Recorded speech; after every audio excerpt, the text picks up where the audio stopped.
একটি নিখোঁজ সংবাদ ছোট কর্নাল থেকে এমডি সাদেক আলী হারিয়ে গেছে।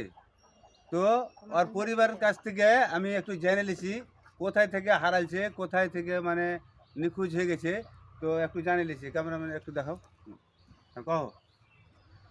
যে আমি চামাগ্রাম ফেরিয়া চামাগ্রামে দেখাইতাম রহিম ডাক্তারকে, দেখাইতে দেখাইতে লাস্টে পাঁচ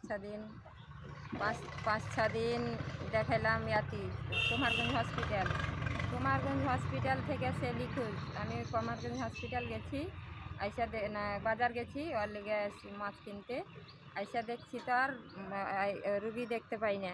ওই তখন থেকে নিখোঁজ, 26শে জানুয়ারি থেকে নিখোঁজ আছে। তার ভাইয়েরাকে বলি, ওরা আমাকে অত্যাচার করে, তারা আমাকে মারতে আসে, ধমকি দেখায়, আর আমি তাকে খুঁজে পাচ্ছি না। সে যেখানে তার চিকিৎসা হচ্ছে কি না, সে কেমন আছে না আছে, আমি খুব চিন্তিত, আমি খুব পরেশানি হয়ে বেড়াচ্ছি। অনেক খোঁজাখুঁজি করার পরেও আমি পাচ্ছি না। তার থানাতে ডায়েরি দিয়েছি, তারপরে একটা মিসিং ডায়েরি দেওয়ার পরে তারাও বলছে যে কোনো খবর আসে না। তাই আমি ভিডিওটা করে ছাড়ছি, যে যেখানে দেখছো তোমরা যদি দেখে থাকো তো আমার স্বামীকে অবশ্যই জানে আমার কাছে পৌঁছে দাও। আমার স্ক্রিনে নাম্বার দেওয়া থাকবে, তারা অবশ্যই যাতে তার ছবিও দেওয়া থাকবে, ছবিও দেওয়া থাকবে। তারা জানে যেখানেই থাকুক না কেন, সে যাতে, আমি খোঁজাখুঁজি করছি আমার কাছে যাতে ফিরে আসে। আমি খুব দুঃখিত, তার বাচ্চা খুব কান্নাকাটি করছে। তার বাচ্চাটাকে আমি লেখাপড়া করাইতে পারি না, তার বাচ্চা স্কুলে যেতে চায় না, তার বাবার লেগে তার মান সম্মান শেষ হয়ে যাচ্ছে, তাই বলে বাচ্চাটা স্কুলে যেতে চাইছে না।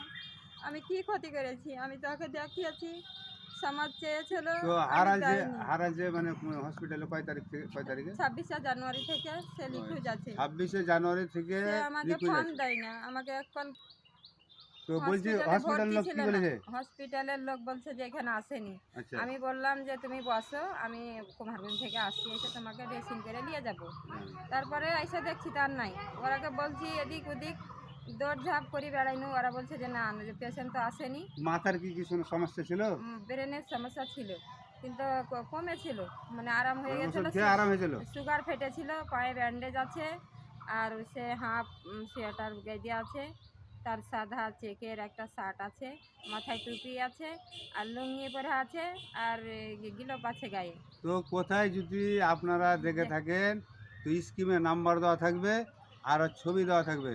তো আপনারা অবশ্যই যদি কারোর ওর সাথে যদি দেখা হয় তো অবশ্যই কিন্তু কল করবেন, আর ওকে যদি পারেন তো আটকে রাখে ফোন করলে আরও বেশি ভালো।